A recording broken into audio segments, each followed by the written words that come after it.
can. Good job. Make it feel powerful. Okay. Welcome. This is the Planning and Zoning meeting for the City of Waverly, and today is November 2nd, 2017. Call to order, or call? Roll call. Roll call, thank you. Yep. Bagelman. Dane. Here. French. Here. Gritters. Hagensick. Here. User. Here. Olson. Here. Payne. Here. Solheim. Here. Okay, next thing on the agenda is the approval of the agenda. Move approval. Second. Passes. Previous meeting minutes? Any comments? Actually, you should call the vote. Oh, so tell me, yeah, you gotta tell me what to do. So we have to call a vote on the meeting minutes first, No, on the agenda. on the agenda. Okay, so Voice I vote. call a vote to approve the agenda as submitted. All in favor? Say yes. Yes. Opposed? Anybody saying no? Passes. Thank you. For the Move record, I'm approval. new with this. Move approval of the minutes. Second. Any discussion? All in favor say yes. Yes. Noes? Passes. Move forward. Next thing on the agenda, communications. Yes. Just as a reminder, we did not have a meeting in October. We didn't have anything to present at that meeting, so we did not have a meeting in October. And Board of Adjustment minutes for September 11, you have that before you. It was a case where somebody was asking for a larger accessory building. The board ended up denying that request, so you can read up on it if you're interested in it. Okay. The next thing on the agenda, there's no action there, right? No. It's just information. Is the public hearing. So this is the time and place for a public hearing on the rezoning request from R1 Single Family Residential District to C2 Commercial District, and to amend the future land use plan from residential to commercial for 4.4 acres on the northwest corner of 4th Street Southwest and 10th Avenue Southwest. Should I continue reading the rest of that? Okay. Casey's Marketing Company, applicant, and Julia A. Engelbrecht are requesting a zoning change for Engelbrecht's property from R1 Single Family Residential to C2 General Commercial. The property is located on the northwest corner of the intersection of 4th Street Southwest and 10th Avenue Southwest, which is 1032 4th Street Southwest. The proposed rezoning will match the C2A permitted land uses southeast of the intersection, and there is a R1 single-family zoning and R3 townhome residential to the north. The Waverly City Golf Course is to the west. There is city water and sewer service available to this property. The future land use plan calls the area out for commercial usage with residential behind this layer of commercial frontage. Public notice was given to those within 250 feet of the adjacent of the subject property and publicly advertised in the local Waverly newspaper. Comments from the public? Oh, we have someone here. Is there somebody here that would like to speak to this? Yes. And it's from the applicant. Say that again? From the applicant, right? Yep. Okay. Okay. Yeah, right up. Feel free. Then I have a visual also. We can turn that on. Hmm? Yeah, hit it and then it has to go on and then we'll The start. lens cap's on. There you go.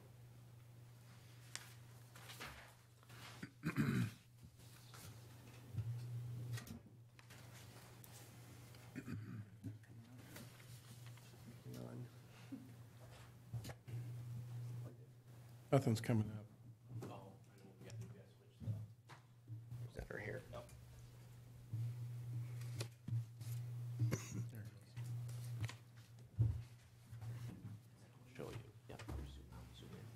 Looks like they don't have control. Introduce yourself.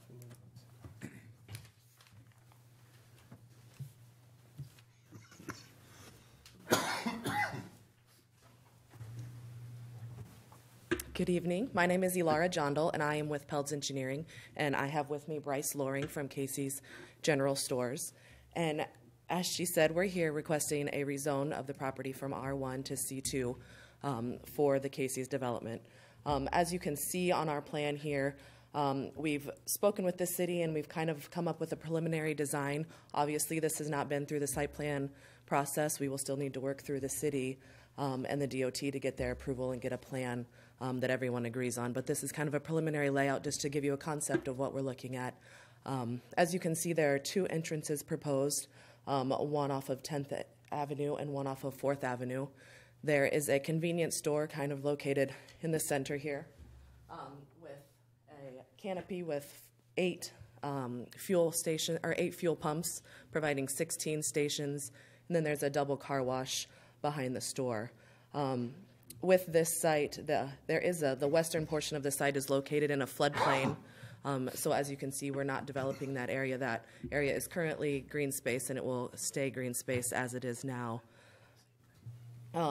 It is also along the north, where the residential property is north of us. There are a line of trees and bushes that currently exist along that property line. And it is our intent to keep as many of those trees as we can. I know that the city code also requires a specific screening buffer, and we will work with the city to come up with something that meets those standards that we can agree on. I am here to answer any questions that you may have, and like I said, Bryce is here to answer any questions you may have as well.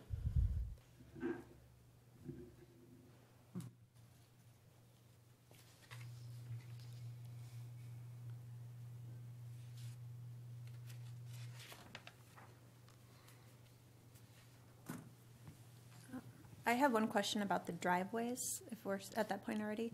The one that comes out on 4th, is there any traffic control there? It's not at a stoplight, is that right? Correct. Is it, That is correct, yeah. so it's right on it's not quite a hill there, right? It's already kind of flattened out? It's probably at about the crest of the hill. If the two driveways that are there right now, it'd be like the north driveway.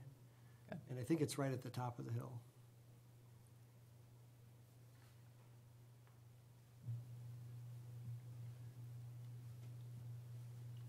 And that would allow direction from both the south and the Hey, north? Clark, if you want to come up and ask a question, it's being recorded.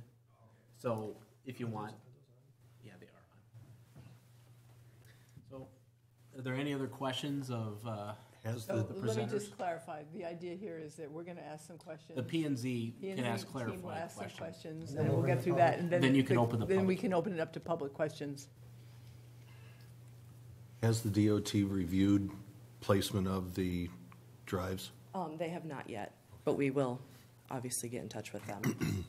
And we would expect that too as part of the process. But yeah, they will govern that.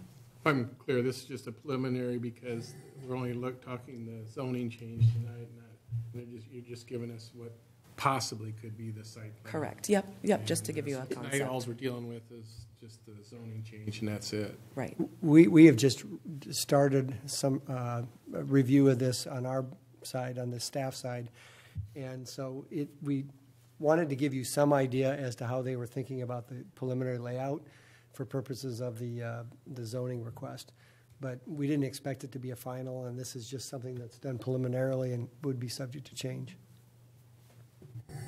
So tonight, if, say, we approve this change, what happens then? What are the next steps?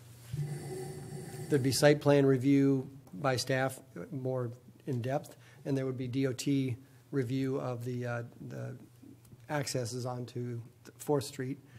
And they control the intersection of onto 4th Street too, so that would be, they would have jurisdiction of that intersection also. So that 10th Avenue connection would have to be approved also. But with regard to the zoning change, if we approve, then it goes to council. Right, right. Yeah, it'll go for 3 readings. this preliminary, how far back is both driveways from the intersection? The one along 10th is 300 feet from the back of the curb there, and Yeah. the other one on 4th Street looks There like are it's dimensions. about 300 feet as well. And that's usually what DOT. Yep, that's requires. typically what the DOT likes to see.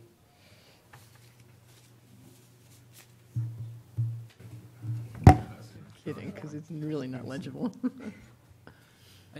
I'll just chime in with a quick question. How about lighting on the building? I see there's a car wash. Are there any lights on the north side or anything like that? Will they have a shield on them, things like that? They're all shielded and directional. Excuse me. My name is Bryce Loring. I'm with Casey's General Stores. Yes, there will be lighting on the rear of the building, but it's just enough for safety purposes, and it's all shielded and all directional downward. What are the ovals on the north end of the building? And this area right here, Yeah, those are the underground fuel tanks. okay. And then there's a dumpster garage back there or something? What's Yeah, the there's other? a dumpster enclosure. That's where the trash will be stored in an enclosed location. And then those other two little parking spots that are off to the west are air, Vacuum, I'm guessing. vacuuming and air. Car wash. And your sign, is that down in the southeast corner there? Yep, at the intersection.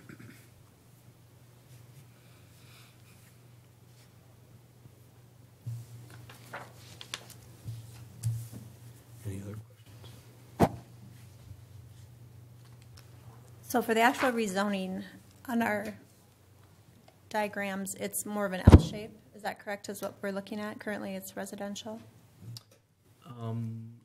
As far as the diagram goes? I think the land use plan had it shown as a L shape. Yeah, the zoning on the property is entirely residential. The future land use plan, when that was created, what they did is they went around the current residence. That's not a property line, but what they were showing is generally that they were envisioning that continuing to be residential. But usually with our future land use plan, when we like to front roadways with commercial, because typically that's the highest and best use. And so in this case, it was determined that the frontage would be commercial. The house could remain, but being as it's so close and it's right there, we're technically amending the future land use plan, and that's the part we're technically changing, is the house. Yeah. So it's the entire rectangle? The entire property will be rezoned. Yep.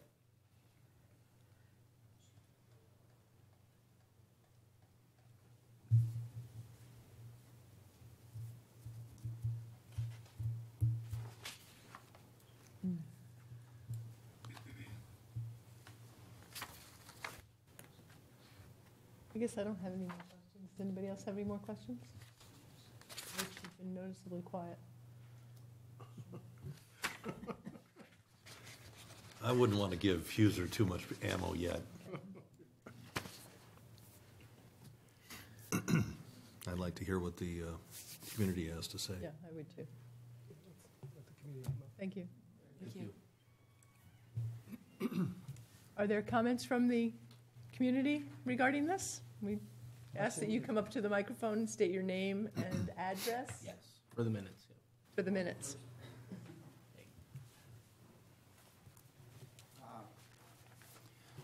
My name is Larry Williams. I live at Southwick, 435 8th Avenue Southwest, Unit 15. My bedroom will face this, so I have lots of concerns. For one thing, I taught math, and I did a lot of maps, and I have a hard time reading this.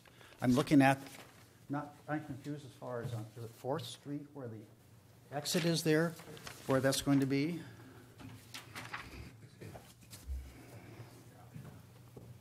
I'll kind of show those at home too. Sure, okay. So generally speaking, 4th Street will be here. North is up.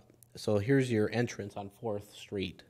And so essentially the old house location would be right about So here. the house will be removed? Yes. That's according to this plan. So that means they're in our backyard? And that's up to the engineers to just, yeah. So this site plan does show it basically The house will going be removed. furthest north. Yep, the house will be removed. I don't see it on here. Can I Is that just correct? clarify, I think the house shows us a very light dotted line as a demo in there, right?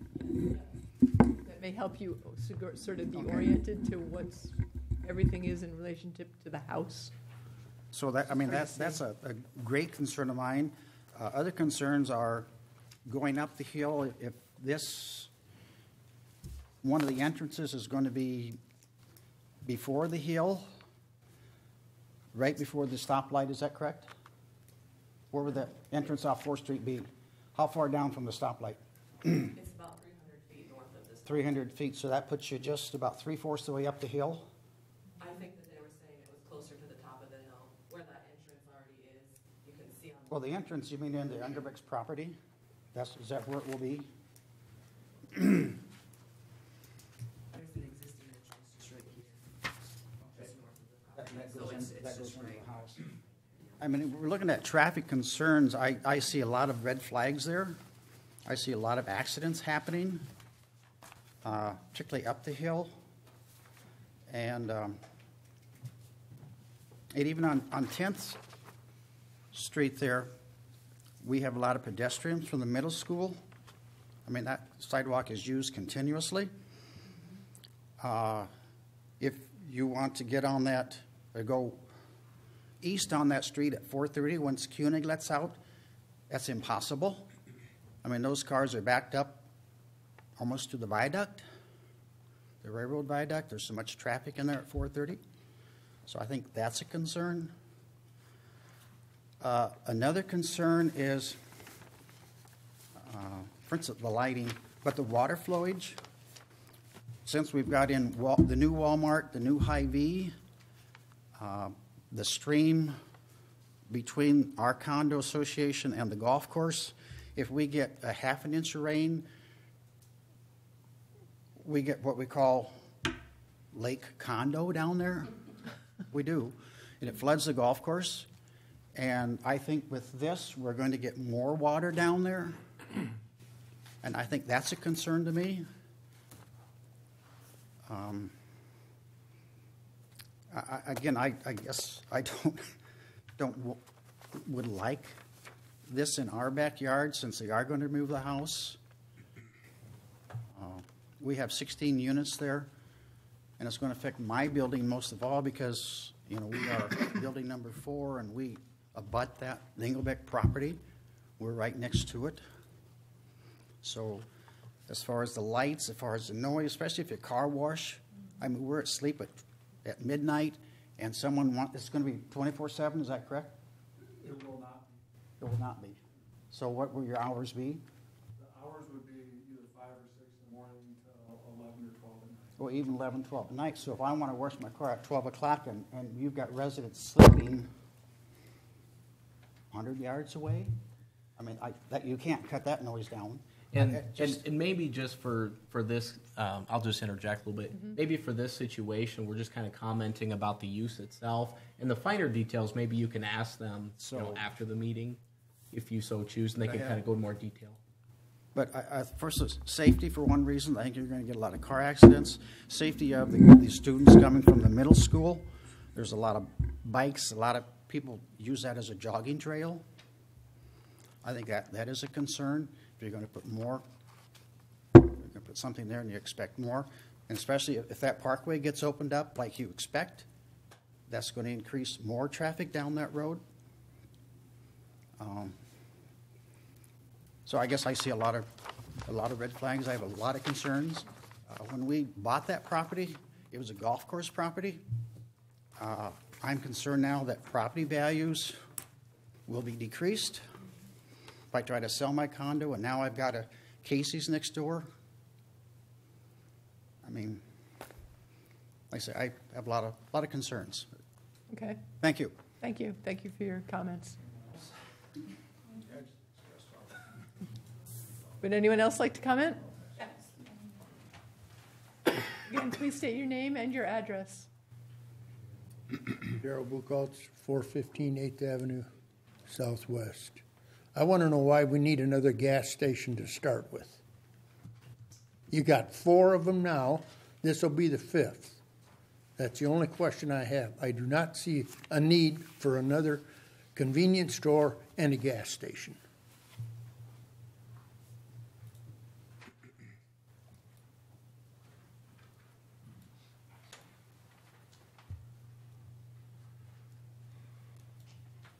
My name is Brad Young. I live in Unit 21. I'm next door to Larry. And everything he said applies to me also. When I bought my condo and put substantial money into it, I did not think we'd have a car wash and a Casey's in our backyard. My question would be, I'm all for free enterprise and people making money, but there is plenty of commercial lots available that are not by a golf course and condos. You can go 3-4 blocks down the road and they could do the same business and generate the same kind of money that they would want to. So I would just say, why do we need to take this property and do that? There's not that many properties in Waverly that have this type of atmosphere.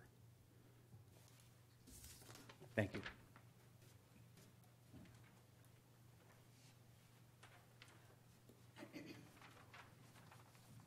I'm Patricia Shaw. I live at 429 8th Avenue Southwest, and I am in Unit 9. And Brad is not in 21. No, I'm not. His number is 14, Brad Young and Jeanette. I wonder if we might be able to see the perspective here instead of pushing the picture up to where you see just the property. If you might see, we might see the perspective of those of us who live on the north side of where this proposal is. These are residences, and there are not only these residences where 16 individuals or couples live. There are also, besides Mrs. Engelbrecht's house, which, if I understood correctly, you said it's coming down. So that becomes not only the back side of that property is commercial, but her house is also now commercial if you were to do this. And that would also mean that the next Engelbrecht property, or whoever owns it now, would be backed up against a Casey's General Store, which I would find it handy, I'm sure. But I would have to drive along a treacherous roadway. I risk my life when I make a left-hand turn into the dead-end street that leads to our driveways. Any one of us that live there know we could sit there and get smashed from behind by a semi or any other vehicle. So I can't imagine backing up more property here on 2 streets after so nicely working out the 10th Avenue and 4th Street intersection. But at any rate, I still can't see my house in your design you have up there. That's their design. Where is my place? Where do I live? I don't. You had something up here that would have shown it better. Okay, I'll bring up the aerial. These are impossible to read, I might say. It's not because I'm old. I also have one. It doesn't go quite as far north. I want us to see the perspective of a Casey's General Store with lots of lights, lots of vehicles coming and going, lots of noise, and a car wash open till midnight. That means there are 5 hours it's not open if they go with those hours. 5 hours when residents on this block are sleeping. But where are our homes? They're right there. Does my finger show where they are? Mm-hmm. They're up here. To the north. How do we maintain our quiet neighborhood to which I moved here 7 years ago to that neighborhood because of the way it is, quiet. How do we maintain our lifestyle with a business next door, and that's only one business? I don't know whether it's possible for that floodplain to change to where in the future you might decide you want some more business down there. There'd be some acreage maybe left over.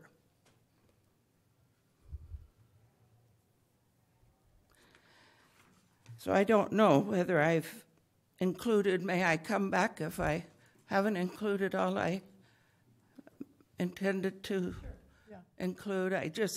I want to be sure that you all see this perspective of where 16 individuals and or families are living and have been living since 1980 something, not the same people, because this is residential land, not commercial. Thank you. Thank you. Appreciate your comments.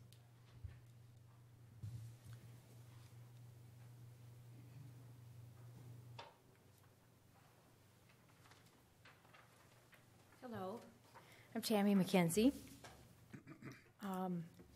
I live in one of these end units down here. My husband and I have been there for about 1.5 years. And for most of you that know me, know that I came from a property that was in the floodplain, and we had some flooding issues. I do feel that it is a very valid concern that it was brought up about the water. There's a lot of water that runs down after a heavy rain, and it runs directly past my condo. In fact, when we bought our condo, at first it was said it was in the floodplain, which was incorrect. It had been taken out some years ago. But I am very concerned about the amount of water that would be diverted due to another commercial site. I think that is a very valid concern that I would really like you to consider. I didn't move from one floodplain to another property that I want to flood, so please take that into consideration. Also, having sold real estate for almost 28 years, I have sold a lot of commercial properties, and truly I can understand why Casey's would want this corner. It's a good corner. The demographics are good. But in all fairness to considering what your roles are here, there are a lot of citizens that decision would greatly affect. When I bought my condo, as all the residents here did, many of us have stuck a substantial amount of money into our properties, never expecting a convenience store in the backyard. I wondered if maybe someday there might be some light commercial up on the forefront, maybe a bank, something that opened at 9 and closed at 5. But never in my lifetime did I envision another convenience store that would be on that corner. I think that would be a very poor decision of this committee to put a convenience store there due to the location of the condos that are there, due to the traffic on that corridor.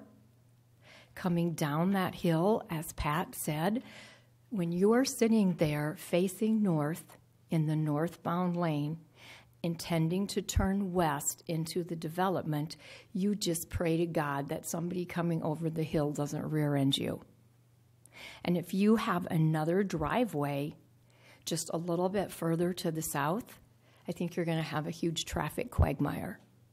So I would really urge you to vote against this particular commercial project, especially since it's not severing the parcel. You would be rezoning the whole entire parcel, if I understand it correctly, which would then lead to another commercial business maybe coming in on the remaining part. I think that's grossly unfair to those of us that have invested a lot of money into our homes, never expecting that type of a commercial business there. Thank you.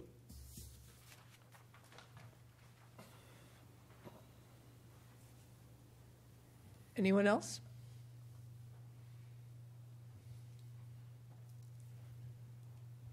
My name's Clark Wilharm. I live at 423, and I really don't have much else to add, but I really also stress that entryway.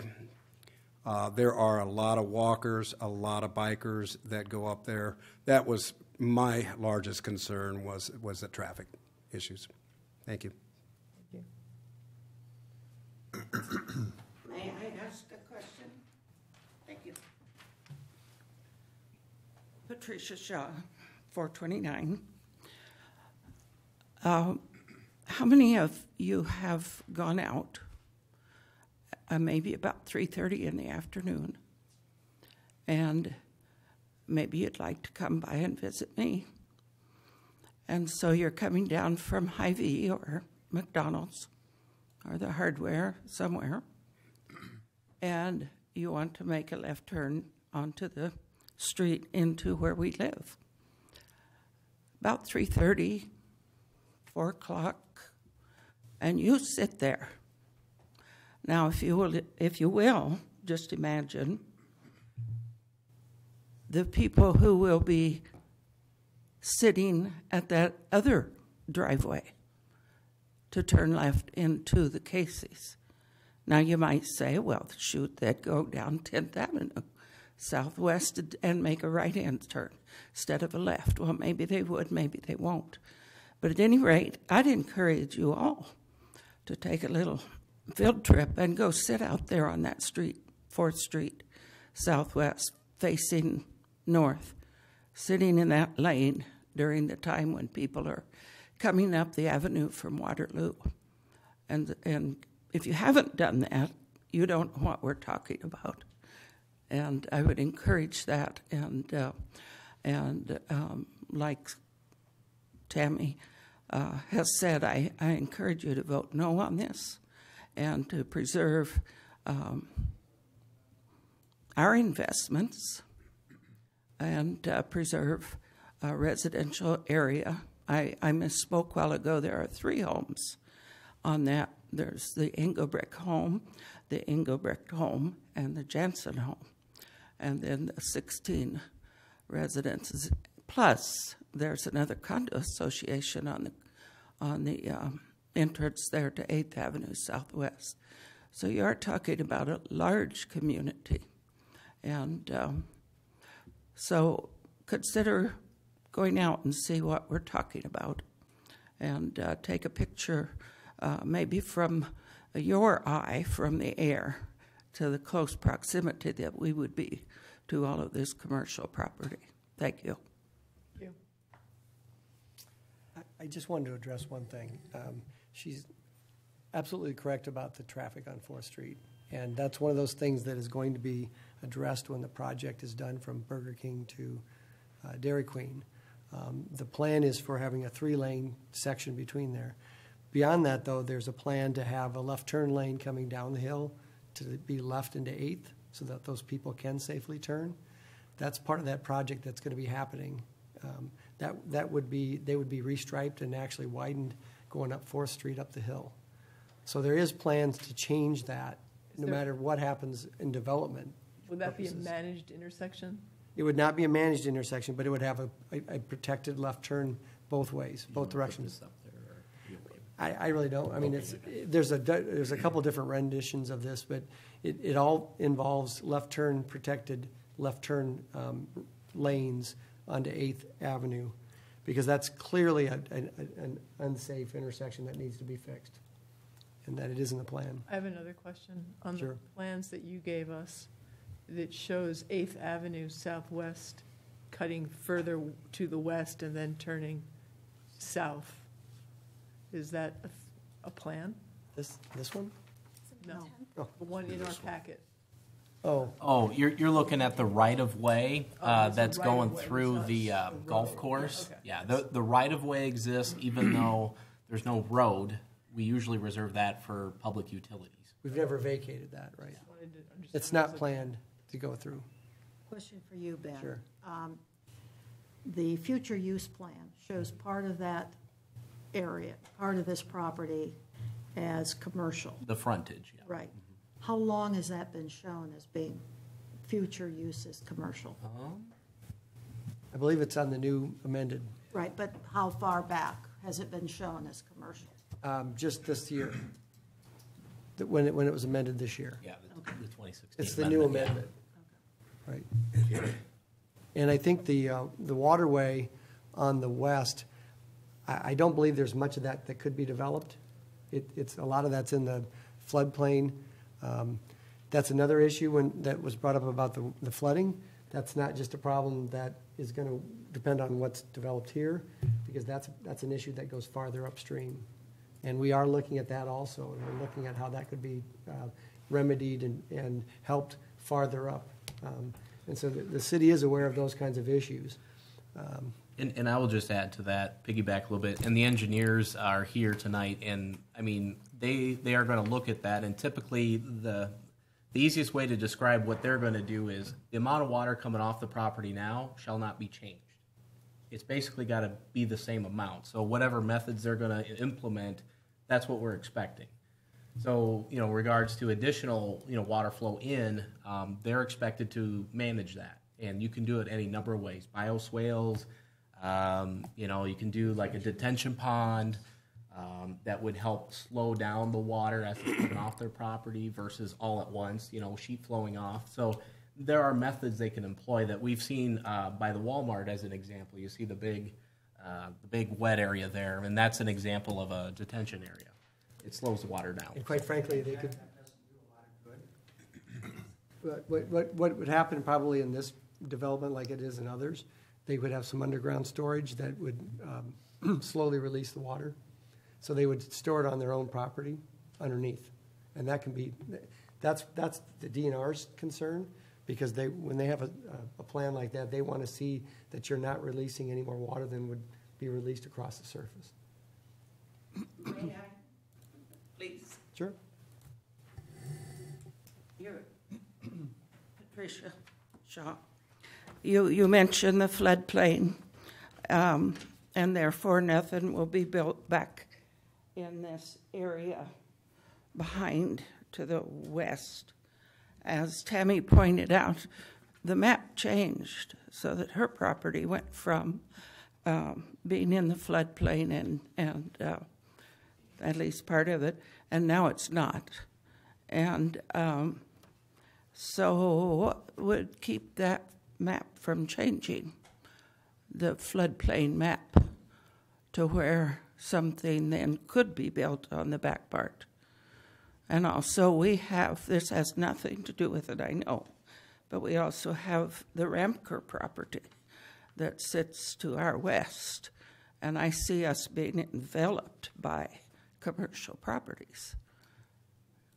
And that lot you're referring to is kind of at the end of the 8th Avenue, right? As it leads into your condos there, right? Right at the curve. Yeah. The little red spot. So we're not projecting that to be as commercial, whereas in the future land use plan, this subject property is shown as commercial. That property is not shown as commercial. So the only thing we could generally permit, and arguably with the Planning and Zoning Commission, and what you do is you follow your land use plan. So if your land use plan doesn't show it as commercial, it's going to be a hard sell, is what I'll say, because these guys would have to review a request, and and we'd invite the neighbors again, and we'd bring it before council. But usually, you want to follow your land use plan very closely as you can. So there's no point in talking? No, there's points, and what you're addressing now is going to be reflected in the minutes as it goes forward to the city council. They'll get this input, so it's not wasted. Believe it or not, But your plan could change. It will change. With and believe it or not, I'm the going to number type of out objections. I'm going to type out everything you're saying and everything that was said. Okay. I got a lot of typing to do. Yes, Thank you do. Thank you. Thank you. I appreciate it. Kate, I think we need. What is the time frame for the 3-lane 4th Street improvements with the left turn lanes? It's certainly on that 5-year plan as a potential project, but everything has to be prioritized by the new council. Before And- should close the public hearing, right? And then we discuss this? Is that how this works? You can either leave it open and let them come back up after they listen to people talk, or if it's up to you. Well, let's have a few comments and then we'll. I would say, Kathy, that the 4th Street project is one of those that might become much more evident and important when Bremer Avenue is completed. And there's a lot of traffic that goes up 4th Street. Clearly, that's got to be a priority at some point. And so it's got to be worked into the capital planning that the city does. But it's also competing with the other the other projects you're aware of, which are 20th Street and Cedar Lane, and it has to be prioritized. But it is really something that we want the state to help us with, because it's a state highway. And we would like to do it because it really needs to be done. The road is deteriorating very fast, very quickly. So in the comprehensive, in the land use plan, there's kind of spotty commercial development along here when you look at this plan. So it's broken up by residential, commercial, public, which is the green space, it's golf course in this case, or cemetery. And then there's a little bit more residential, and then it goes back to commercial.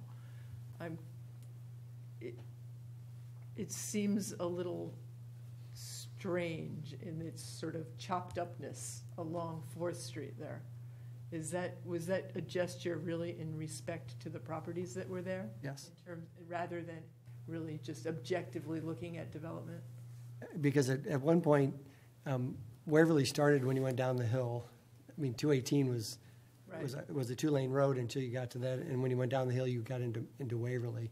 And so there was some development that occurred along that highway corridor that now it's become really a commercial corridor up and down. And so there is some existing homes that were left that way. If you look at the diagram that's up there now, the Casey property would be that grade area, correct? Mm-hmm. Can you describe the distance between that edge and north of that, and the distance to the houses or the condos, and what are the natural barriers, so to speak, that are in there to, preserve view or protect noise or whatever? I don't know if we can address that. I think we'll allow the engineers to address that as far as how they're looking at it maybe at this point. And again, it's preliminary, but sure, they can give you an idea, I hope. Yeah. We have taken a look at the city screening ordinance, and you guys have a couple options. I think there's 3 options that you present. You can have a wooden fence along there.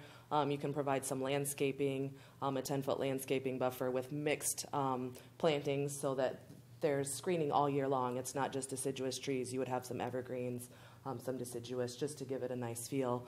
And you can also provide some berming along, so a 3-foot berm in the ground with landscaping on top of that. Like I had mentioned earlier, we will work with the city on that and come up with a plan that works for the city as well as for Casey's. Nothing has been decided at this point. This is all just a preliminary concept just to give you an idea. But as we work through the site plan process, that will be something that we determine. What is the distance between, let's say, the car wash and that right north of it, that corner of that building, the residential building? I would have to look into that. I don't. Are the condos end right kind of in the diagram on the screen right now? Right here. Yeah, that's where the condos end? Correct, yep. And then the residence is that, I can just see a little bit of the... Right over here, yeah. Okay. And there's existing tree trees line and bushes along and the property line. Plantings along here that we intend to leave there. And also provide additional screening on top of that, not just what you see on the... And then the condos are kind of angled off. Yep, looking. they face kind of towards this flood zone area where we're proposing to leave the green space as it currently is. We're going to leave that as it is.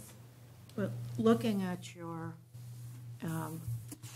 the yep scale drawing, yes, if you're 300 feet from the curb along 10th to the first, if that's 300 feet, it appears that you're probably from that car wash to the building there, the residence, you're probably 150 feet. Oh, north to south. Yes. That's, yeah, it looks, that would probably be a good estimation, looks like. Can you talk a little bit about, there's been concern raised about the noise from the car wash. Can you talk about that a little bit? As far as the car wash noise. What in particular? Well, how noisy is it? Is it a realistic concern that this is going to present a big noise factor to the residents in that area or not? Well, yeah, I mean, car washes are noisy. I mean, with the dryers and that, so there is noise associated with it. I mean, with any car wash, yes. The dryers will be on the south side, though, correct? Correct. And there'll be plantings along the north, and we can also look at putting them along the west side to help dampen that. Landscaping does provide a noise buffer for the noises that may arise.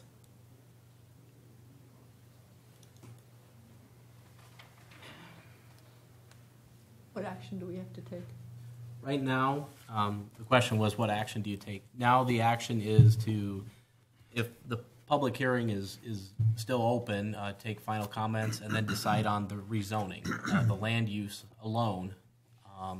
Also, the implications of a rezoning is it could be any C2 use. I mean, we're not restricting to just a Casey's. It could be any C2 use, so keep that in mind. But right now you have the applicants who are willing and forthcoming to explain, here's our quick sketch to show you generally how it would look on the property. So obviously you take that in consideration, but keep in mind it may not be this. I mean, right now you're looking at rezoning. But what I can tell you is a site plan, if and when it comes forward, will be reviewed by staff. There are standards, as they mentioned. We're going to do our best to look at, the best situation for entrance in and out, 4th Street, 10th Avenue. We're going to look at that. We're going to look at screening. We're going to look at potential noise implications, and to the best of our abilities, maybe suggest some ideas, or maybe they have some. So we're trying to work with what we got. It is what it is. So you have everything that's been presented to you, so just the rezoning is what you're going to recommend action on to the council, based on what you've heard. Okay. Are there any other comments from the public? I would like to speak again. Okay, and after you, I think we're going to close the meeting shortly, so that we can move this along. I can't, this map went away. The one you had here. Oh, the visual, they want I can't reach the microphone from this screen, but maybe I can talk louder. You can point your finger at it here and they can see I your can finger. point here. Mm-hmm. There you go.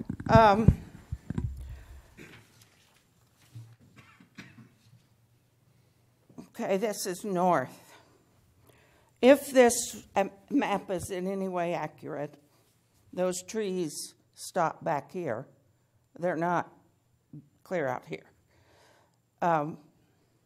This is another bedroom. Right here at the end of this diagonal-looking building. The Williams bedrooms are right here, but these folks have a bedroom there too. And that's even closer. And I'm assuming the dark line was the fence line. So perhaps you can see, Kathy, if I could speak directly to one person, you can see the closeness to the corner of that condo. This must be the Engelbrecht house under there, the white piece. So here's another house that is going to be affected by this. And again, if you haven't gone out to the condo association and looked at this from that perspective, you might have a different perspective than if you just look at it like this. So I invite again to come out and have a block party and take a look at what you're talking about if you were to change this. So again, I'm urging that you not do that, regardless of what your plan says. Thank you. Thank you. Okay, I think we should close the public hearing. And what do I have to do? Just say, I think we're done? We can close the public hearing. Are there more comments from the group? I guess I have a couple of concerns. I know we call out commercial there. We don't really say C1, C2, or whatever in our land use plan. And if I understand right, the land use plan was just amended last year. Correct. So for pretty much every property owner that purchased there, it was a residential property, was what it had been. Is that That is what it would have correct. shown if they would have investigated at that time? Yes. I guess I just struggle with the C2 after reading more of our C1 that's coming up later tonight. I'm not sure that, I feel like we are kind of just putting a surprise out there for people. There was no opportunity to plan ahead or to know that it might come. And so I think that's really where, if it was a C1 that had more limited traffic, I feel like that would be a better situation in this area. Again, for just transportation, I won't let my kids drive and turn out from the Burger King order, that area. I just won't let them come out of that area because I think it's dangerous. I know we have future plans, but that may be 2 or 3 years down the road.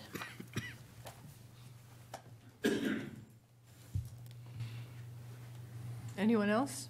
One of the things that's always difficult is when you purchase a property, there's no guarantee of where it goes and how it develops. And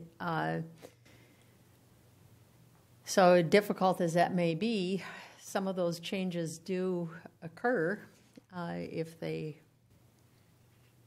can be planned for moving futuristically. But I think at the time of purchase, we don't always know what happens. One of my neighbors made the comment about if you want to keep your view, you better own your view. Mm-hmm. I got one question to Casey's. Would it make a difference if there wasn't a car wash to the residents out there? I mean, that would surely be a lot farther distance there. I mean, I'm just kind of throwing that out for comment. Or move it further south. Yeah, I mean, because I think that seems to be the actual structure itself is probably a 200 plus feet maybe from the facility itself.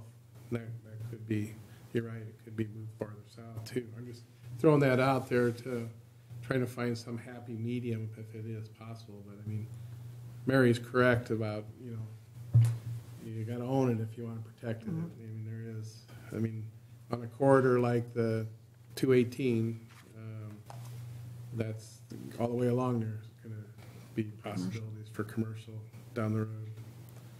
Well, and that's also true on 10th Avenue and the Cedar River Parkway and Yeah, I mean, you got, 30,000 cars, 30 to 40,000 cars, traffic going along that corridor. It's a popular corridor to be on. So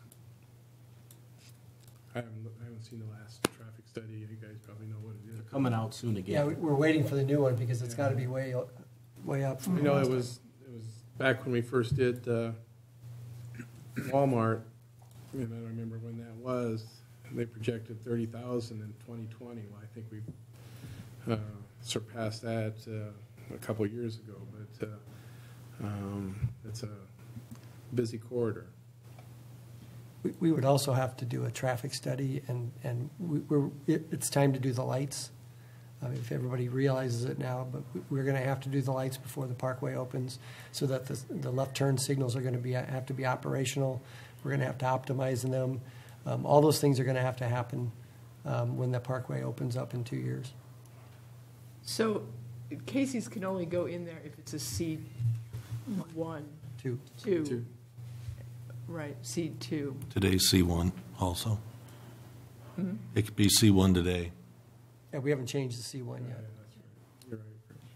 Of course. Right. It's unusual for me to say, right? It is. Oh, you guys, my goodness.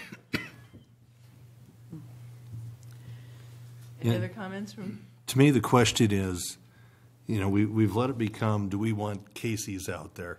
The reality is it's a rezoning request, and we have to focus on, does it make sense that this property be allowed to be rezoned to commercial, or should it always remain residential?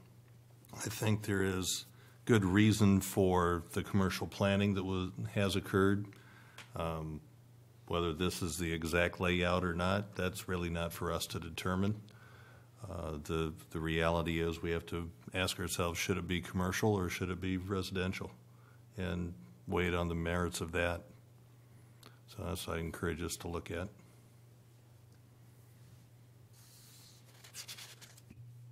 Motion, anybody? I move that the Planning and Zoning Commission recommend approval of the rezoning request from R1 to C2 and to amend the future land use plan from residential to commercial for 4.4 acres in the northwest corner of 4th Street Southwest and 10th Avenue Southwest, as described in the supplied legal description to the City Council. Any additional comments? I'll second it to get the official on the table, but I think the other thing that needs to be said here is that this is, independent upon what the vote is, if it is a positive vote, it's a recommendation to the City Council. We do not have the final say. The City Council has the final say. So for you out there, it's going to be the City Council that makes the final decision. The Planning and Zoning just makes a recommendation to the City Council if it's positive vote or not. And if it's a negative vote, then it takes a supermajority of the City Council.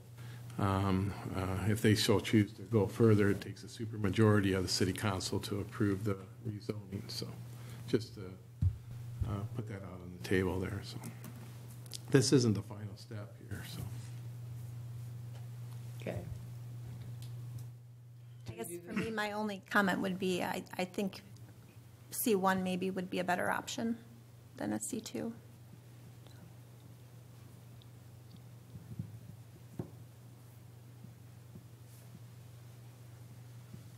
Okay, so a vote, all in favor of the motion as presented, say yes. Yes. yes.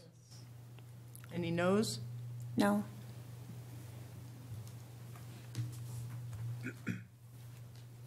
So it passes as, because there. It will be recommended approval to the City Council. So we recommend approval to the City Council. And thank you for your comments and your time. I appreciate it. The next thing on the agenda is regular business review zoning ordinance amendment from C1 for the C1 zoning district.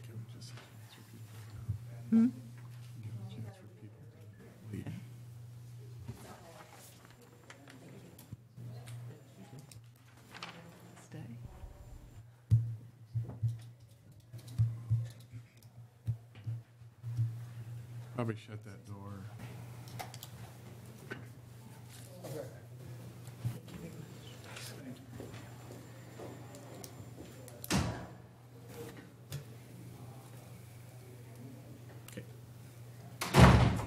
Okay, back to regular business. Review zoning ordinance amendment to C1 zoning district, amending district language.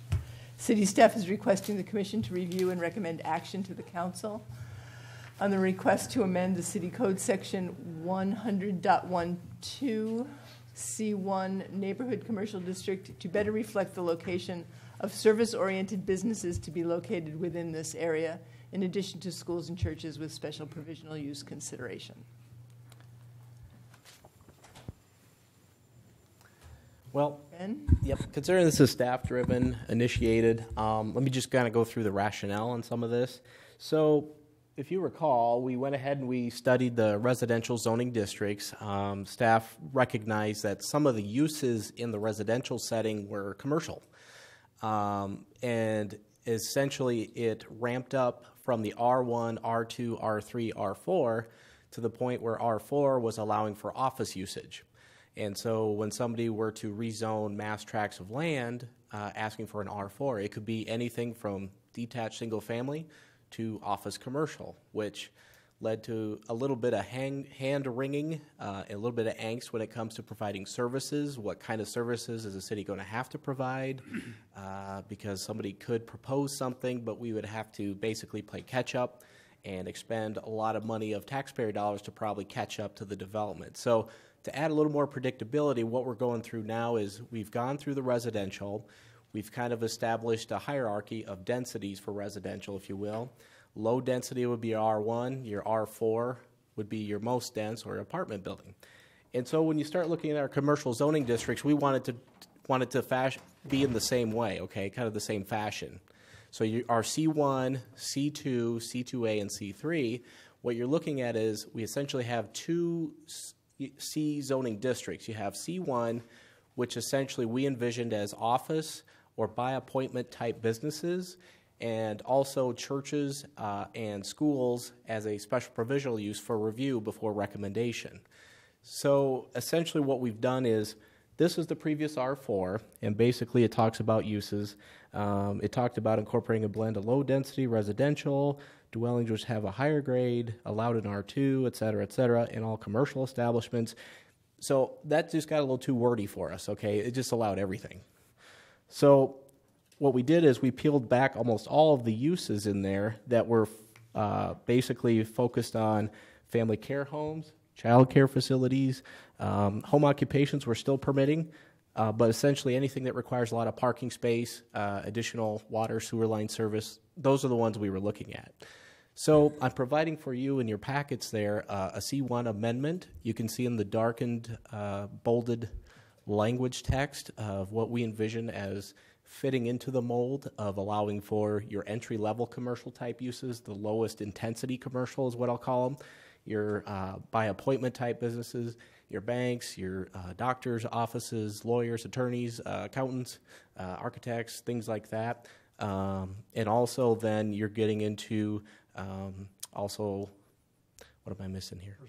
Personal services, where you're going to get your hair cut, maybe you're going to get a tattoo, maybe you're going to get your nails done, I don't know. But essentially anything kind of basically you can walk in. It's not a real high traffic demand type of business, usually during the daylight hours, okay? We wouldn't allow restaurants. We wouldn't allow, big box retail, things like that.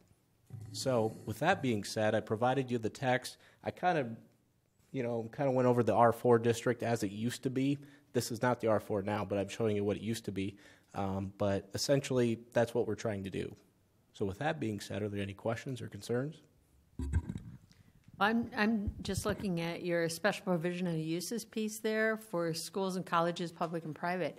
You know, one of the concerns that folks were mentioning here was traffic along the two pieces there. But, you could have a Hawkeye Community College come in, for example, into an area like that with, hundreds of students potentially. And I don't know that really fits with what you've described up above as the C1. And that's why it's a special provisional use and not a permitted use. Because if it's an educational outreach campus that has like a small facility, it might be appropriate. But if it's a large campus type facility, it may not be appropriate. So you can say no to the larger one and yes to the smaller one. Mm-hmm. That's the way we envision it with educational things.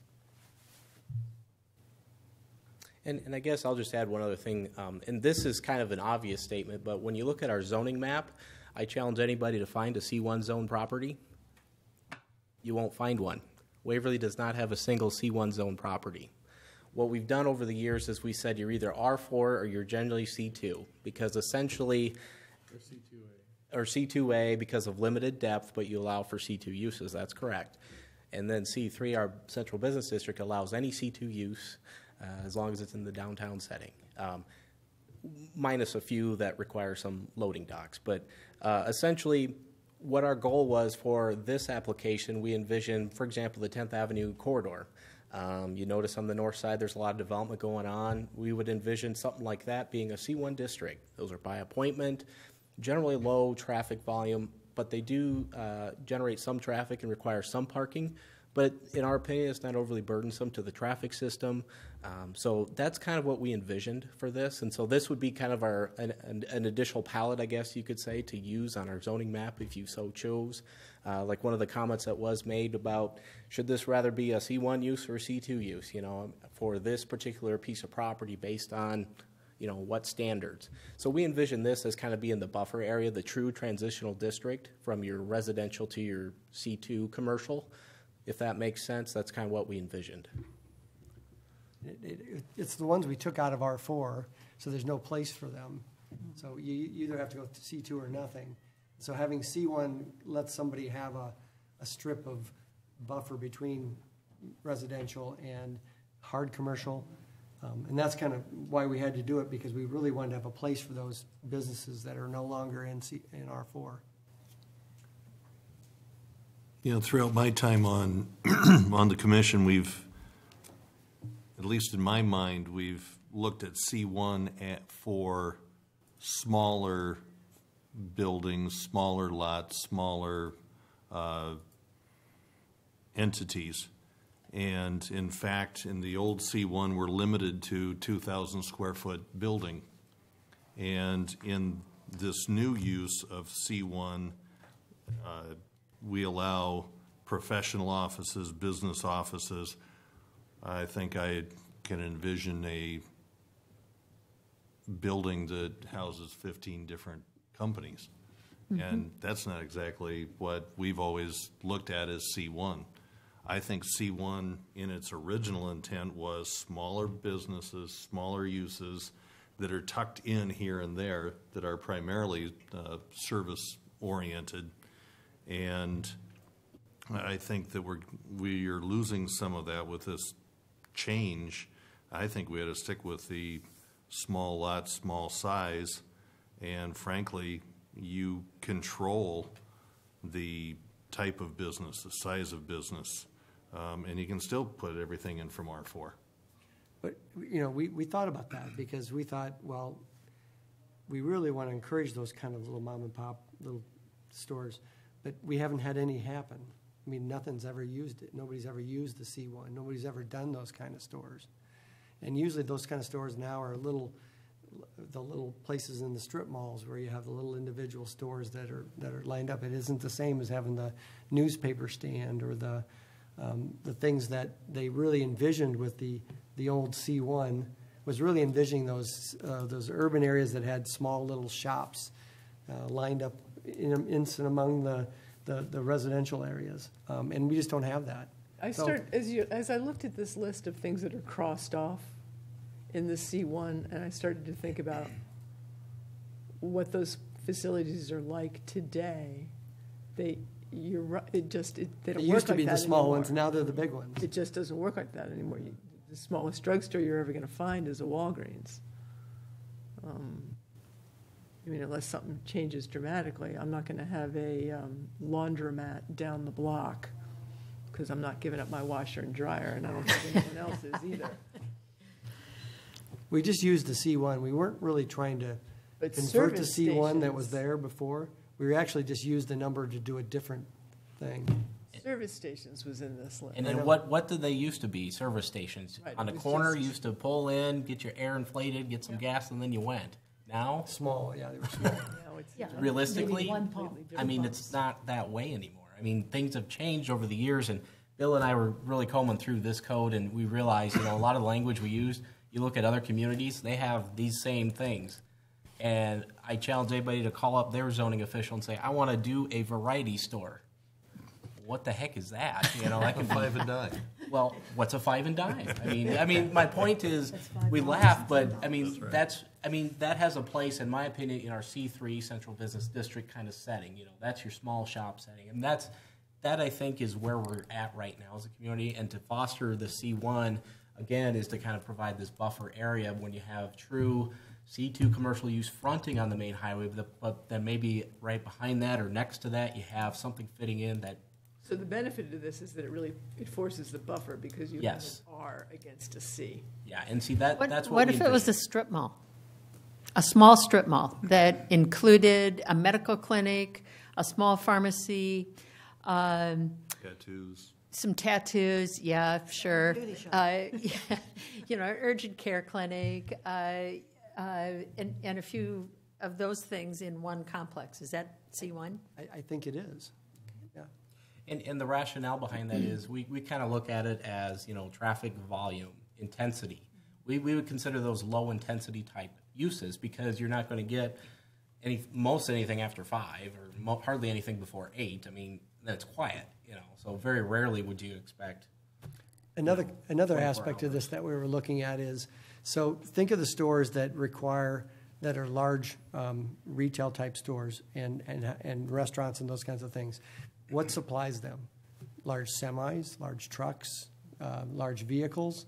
And that's what we were trying to say. What businesses don't use those types of service vehicles? The 70-foot semi truck backing into an area. And that's what we were trying to avoid too, is how do you define, it's just driving your car to it and driving your car away from it. It's not large suppliers. And then not late night, not early morning. The reality is, according to this, we've got the dialysis business out here that fits under this, that is supplied by semis. Well, I know it's not perfect, because if you define it, you could put a thing here and say that are supplied by trucks that are only 50-foot long. And believe me, it's like Neighborhood Closet. I don't know if anybody drives along there at 8 o'clock in the morning, but when they're jockeying their truck in at 8 o'clock in the morning, they stop traffic both directions, as they did it this morning. And they still block it after they're because they don't fit anymore. And so what has happened is our delivery methods have changed, and we have another place that has that kind of problem where their delivery methods are now these large trucks that are inconsistent with the businesses around them. And so we didn't know how to fashion that. I mean, do you put in there, you can't be supplied by a 70-foot interstate truck? I mean, but you almost have to make provision for that, because you have to be able to get in and out, be able to not block traffic and not cause problems. Isn't that ultimately then, why don't we move things like medical clinics, office buildings into C2, because they are typical commercial enterprises. The DeVita, or I believe that's the way you pronounce it, forgive me if I'm not, it would be restricted by the original size of 2,000 square feet, because it's far larger than that, I'm sure. You wouldn't have that in a C1 anyhow, and it would belong naturally in a C2. And along 10th Street, they are all C2, and you wouldn't buy that much property for a 2,000 square foot building. So I don't know that the 10th Avenue example, though, I think is the bank and the chiropractor and the dentist and the optometrist, and then you get to Two Guys, which is a C2 that has 70-foot semis trying to maneuver into that and back into that and hold up traffic from everybody else, because it's hard to get a 70-foot. That's all C2, because that's all they could do there. That they wanted to do C2, but if they'd had C1 to do all these by appointment type businesses, they could have restricted and said you can't have a connected warehouse to your business, because that would violate the C1 definition. So are you really saying that the only thing that differentiates C1 from C2 is whether they have big semis coming in there, but you don't want to define exactly what those are? Well, I mean, I think maybe we should have put that in there. Maybe we could put that in there, because it's really part of the reason why you don't want that kind of business. Because if they're having large supply trucks coming and going, you have to consider that in a neighborhood that you're right up against a residential, or you have other businesses that are just cars coming and going. They have to then. If you don't plan for that truck route coming into your store or coming behind your store or wherever it is, then it becomes inconsistent with these businesses that are really just trying to get people to come to appointments and drive their car in and park. Would you change that kitty corner to the property we were discussing earlier to C1 then? since that's going to be a clinic? I mean, you could, but you can also put that kind of business in a C2, so it's not inconsistent with C2. No, I didn't know, but I mean, if to try to get some consistency going down. It could have been C1 if we'd had this C1, If but we timing don't have was that. different, you would have swapped Casey's and the things going in at Kitty Corner spot. I know, we can't do that. And people have looked at that corner for that purpose, for what we'd consider a C1 use. They have considered that. But clearly, you know why Casey's wants that corner, because it's the busiest corner in the city. Or it will be, because 4th Street's the busiest street in the city. To me, that's the detriment. It is the busiest place in town to bring more traffic there. But that's where you want your service that. Totally understand that. I mean, Yeah. And you know, but we didn't recruit this. I mean, obviously, this is something we just have to address as staff. And so we're trying to figure out how to make the rules now and in the future so that we can have some control about what goes in where. Because I wouldn't mind on the future land use plan talking about whether we project it as a C1 or a C2. But the only way we'd ever change to a C1, let's say we put the clock back a little bit. The only way that property could have changed to a C1 if somebody asked to change it to a C1. Right.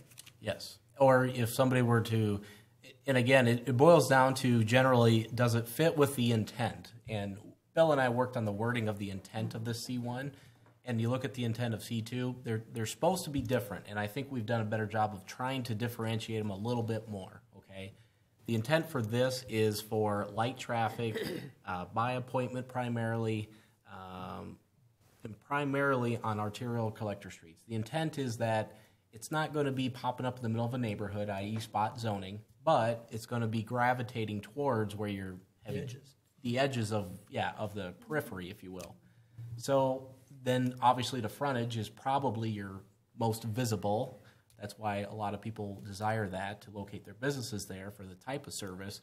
Then the next step obviously is to pull them in safely off the roadways. Well, that's our engineering staff to look at. But going back to the C1 here, this adds another layer, if you will, before you ramp up to C2, if that makes any sense. So you could, just eliminate C1 and go to C2, then start putting these into C2.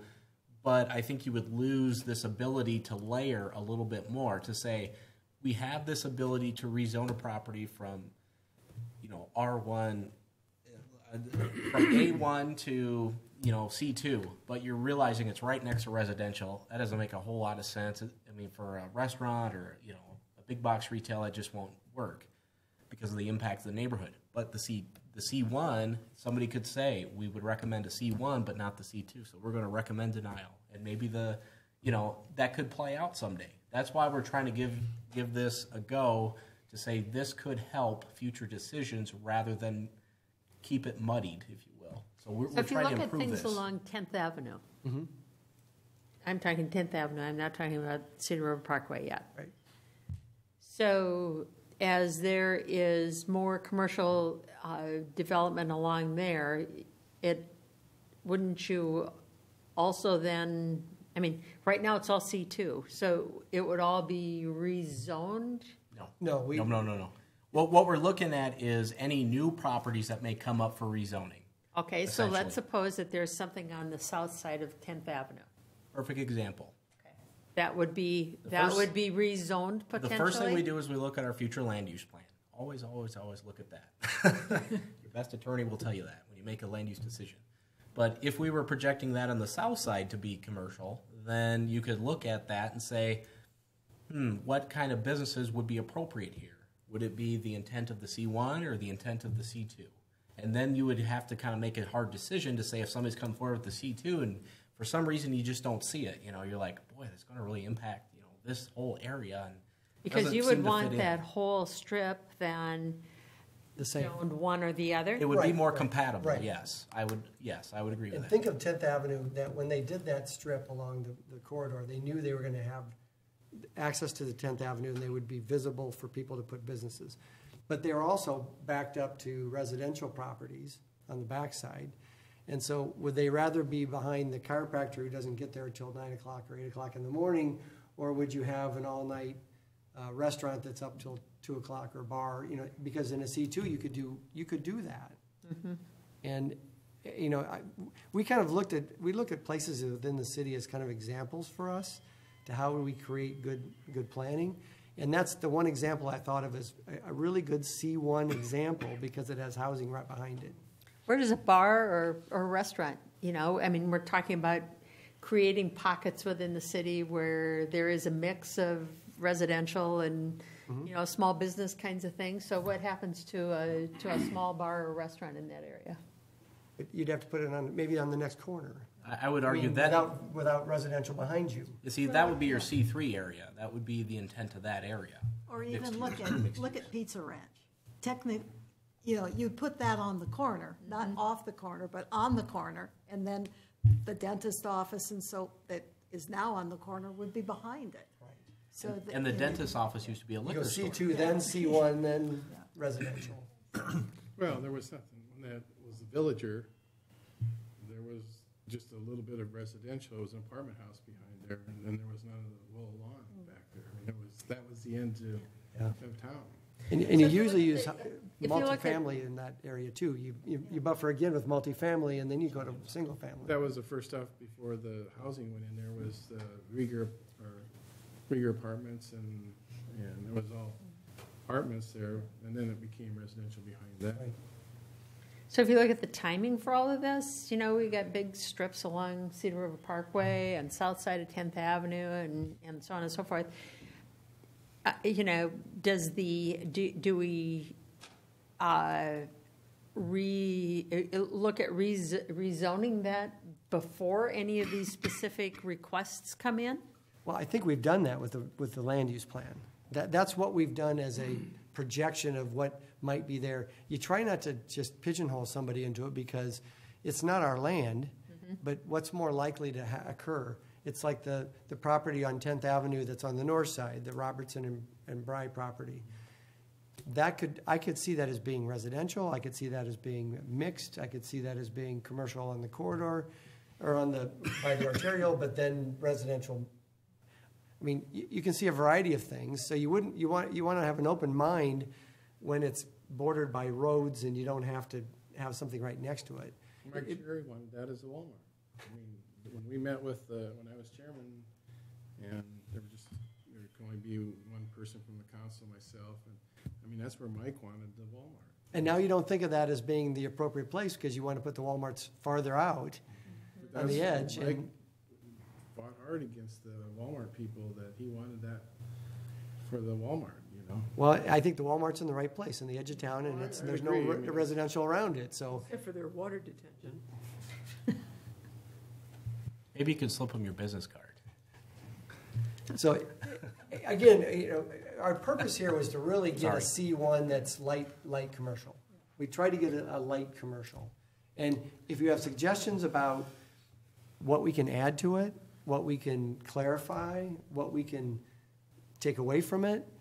Would we, somewhere down the line, start to amend the land use plan to pick out specific C1 locations? We did a land use update, but we're due for a new one in 3 years, I think. Well, 2020 with the census, and usually a year after, then we would do a complete new. And it goes into the detail of C1, C2, C3. Well, that's a decision that has to be made. Right. You can say you want, light commercial, heavy commercial, or office commercial, retail. I mean, you can go any which way you want, but there's usually standard practice to that. But we can address that. But still, the owners. But again, the owner's call. The owner says, "I want to." And actually, there's. Oh, go ahead. We sometimes put mixed use on some of those areas that we just didn't know, because you didn't want to pick. An owner's going to come to you guys first, and they're going to say, "This is what I want to do. What should I do?" Because sometimes if we you're going to make a recommendation, if they pegged it as commercial, but they have this great idea for a residential neighborhood and it fits, why not change it? I mean, we're not going to tell them what to do. In this case, it's a little different when you talk about the Casey's request because you have it; it's already adjacent to one.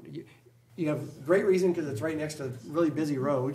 And then you have the opposite reason because it's right next to existing residential. But yet we weren't at all concerned when we talked about PUDs, which are even more destructive. Not Question I have, yes. are realtors required here to advise homeowners of what is in the future land plans? Okay. Well, I don't think, I mean, what a realtor's required to do is probably defined by what the courts have said over the years as what's an important thing to tell people. No, but legally, in Maryland where I live, you had to sign a piece of paper that they had reviewed the future land plan. there's not So that. you knew what was planned, so this, No, there's not that. Probably would be good practice, but I don't know if you make it a recommendation, or a requirement, but I'm sure you would recommend it. When I look at it, number one, as a developer, I'm not sure why I would plan a C1 district. I just plan a commercial district because in that I'm going to be able to go C1 or C2 or whatever. And frankly, it's obvious on 10th they planned large lots, and had the developer wanted to come in as C1, they'd have put a road down the middle of it and doubled their profit. So it's up to the developer or owner, and I think we're spinning a lot of wheels that we don't need to.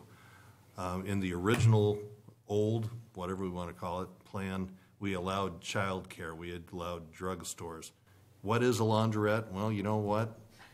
I don't have a clue, but the reality is that and service stations aren't going to pop up next week anyhow because of the very reasons we talked about. So to me, your intent can simply be slid into the old plan and leave it alone. I think we're spinning a lot of wheels on things we don't, that there's really not significant change to. I like your intent, but I don't know that we need to push a C1 district. The developers aren't going to go with it, I don't think. It's not going to make too many guys change anything. And you had a perfectly good plan or program or whatever we want to call it. Ordinance, that's it, thank you. And your intent could simply be slid in because you're elaborating on what's currently there. And I'd leave the rest of it alone. I think it was good. I mean, you want all the things left in there that were in there, all the list of everything? I would. Because all of those were just C2 uses. I mean, they're all just C2. So you don't, why even have a C1? Just on a smaller scale. Yeah. And that's really what C1 is. C2 is the way I think of it. But nobody's doing C1. And probably still won't. Well, I think they'll do this. I think they just do C2. I like the changes. And I would take out what you've taken out because D covers those. If Was that D what? D, other uses as consistent. If it is a small little mom and pop drugstore, it probably, fits in there. If it's a Walgreens, it's not going to fit there. So I think D covers all what you've got listed there, and you can get rid of those. Yeah. With the intent, given our discussion on the service vehicles, you may want to add in there usual traffic volume is light, and like suppliers delivery trucks are, tend not to be semis or something along that line. But that can be a little bit difficult too, because I have UPS deliver almost all my products, but every once in a while I'll have a huge semi that I have to meet at Walmart. Well, you I'm say on my house. the But usual service vehicles. Yeah, I mean, and really when it comes down to it, it's the ones that are having regular weekly or daily or twice weekly. I mean, and they're in an area where it isn't designed for that. I mean, it doesn't work very well. And it does cause traffic problems and issues. But what you're envisioning here is like what Dan Lampe was looking at out there on the south side of 10th there in front of his apartment house there a couple of years ago, and he was looking at putting kind of a small strip. That's what you're really talking here, isn't it? Actually, though, I think he could have designed that for C2 because he had enough room that he could have designed the delivery lanes and things. I mean, it's almost how you design it, what you want to have. But the apartment house behind. But I think they had an anchor restaurant. Yeah, up front. Yeah, which I think is, I think you can do that, though, when you're starting from scratch with a large area. He can plan for that and make it work. And so the C2 would work in that situation. You wouldn't need the C1. I was just trying to envision the C1. You know, I mean, I understand what you're saying, Rich. I'm just trying to envision where that. Would an example be the one that has the Mexican restaurant without the restaurant? So you've got U.S. Cellular, a nail place. So something, even what's in the mall between Hy-Vee and Miller's, those stores there you would see in a C1. Yeah, you got a restaurant in there. Except too. that they designed that for C2 because they designed it to have the vehicles go behind and do the deliveries and all that. But the type of businesses would be those. Yeah. From there. Not that they would change it or do anything there. I think that what we're all leaning, at least what I'm hearing, is that the delivery and vehicle thing and the time of activity thing Time is of what's activity. really limiting it. And the reason for having it, as well as the buffer that gets built in. Because if you do a special provisional use in an R, whatever, R4, you don't have to have the barrier, right? No, you do if it's a triplex or larger. I mean, there's reasons why. I mean, you sometimes think that R4 out there when the Bry property, that was all done that way, so they had a lot of different options, you know, and that's why we really gotta, you know, I think that's where you're really going, is trying to get this so we don't have so many options there and try to be able to. And the one point I will add, you notice churches were mentioned as well as schools. Those weren't in there before we plopped them in C1. We took them out of the R4 and all the residential. We put them in C1 because what we envisioned is churches and schools are no longer the neighborhood elementary school, unfortunately, where the kids walk and they live a couple blocks away. More than likely, mom or dad are going to drive them. School buses are going to line up. So those are more of a commercial use, but you could still locate them near residential because there is still that dynamic there, is what I'll call it. So that was churches the can intent. blend. I mean, churches can blend. I mean, that's the intent, into yeah. residential at times, and so C1 could be adjacent to a residential and still blend pretty well, depending on the size. If you're not. Well, it's all about the directional lighting, which never got really discussed here tonight. Well, we enforce that. I mean, it's no, something I know, we'll but I expect to mean, see. I don't think a lot of people understand that directional lighting. Yeah. And, I mean, just like when they wanted to put the church out there in Hickory Heights, and everybody was concerned about all the lighting, but they, it was all, they could have softened that down too for the people, but. Well, we'll take back your thoughts and things, and we may think about some things and maybe do some things to bring it back for. So do we action. have to make a motion here, or Do we want to do that, or do we want It's to? really up to the commission. I mean, from what I'm hearing, that needs a little tweaking. I would say some tweaking would Table it and let us, table it. or just not take any action, and we'll work on it and bring it back. We really wanted to do this more as a study. What do you think are the primary areas? What have you heard the conversation to be about what needs to be tweaked into Sort this? of more like defining, maybe adding some more descriptions about what we really don't want in that district. I know, maybe the supply type issues. Is it regularly supplied with larger vehicles, or is it maybe the timing issues, that it's open late at night, that type of thing. And so I think maybe we need to focus on some of the timing and maybe the delivery type things. I mean, that's not perfect, but I think we'll see if we can come up with a final version.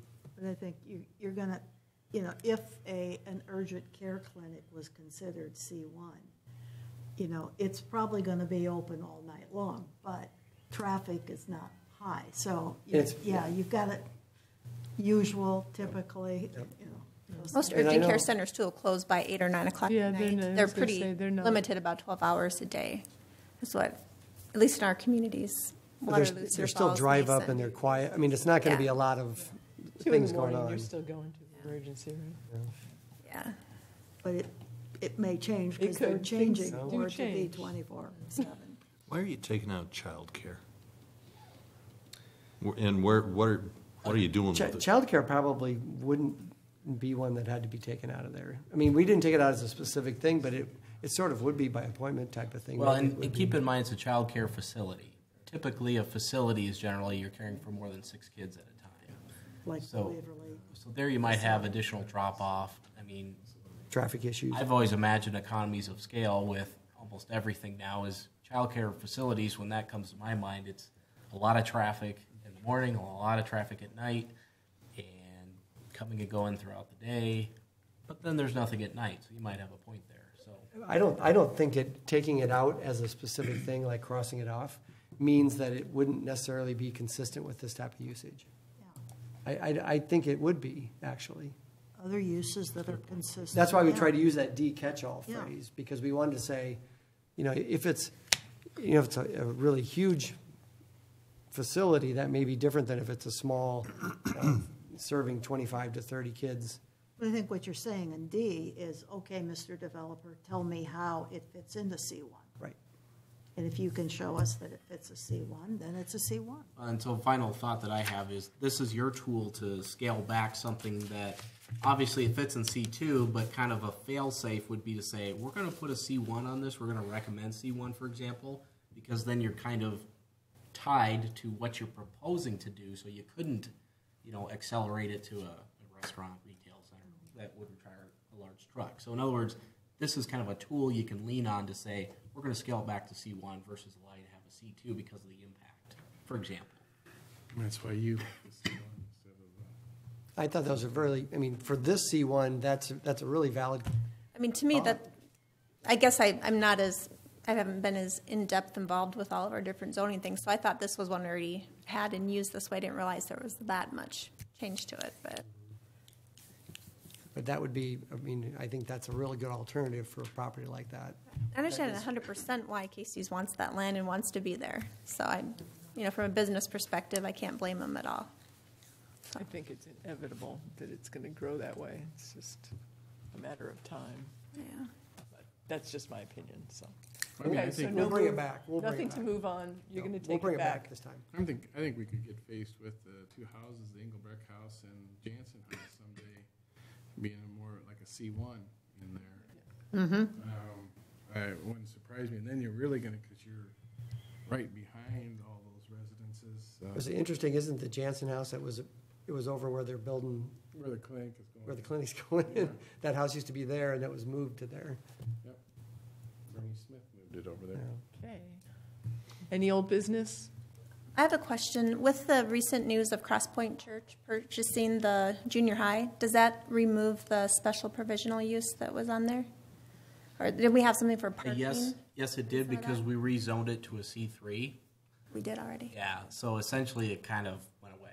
Because with the R4, the special provisional use, when it was zoned as an R4 at the time, was you were going to tie it to just I think we're calling it a lodging house.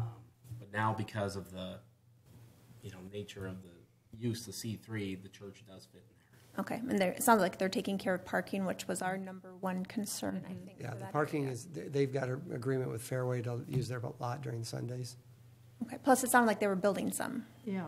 They're going to add some parking. North of For that, too. Walgreens. Yep, they're going to build that parking lot in there, fill it in. Mhm. Well, I'm out of. Any new business? Well, the only question I'd ask there, could they ever close that street to make it larger?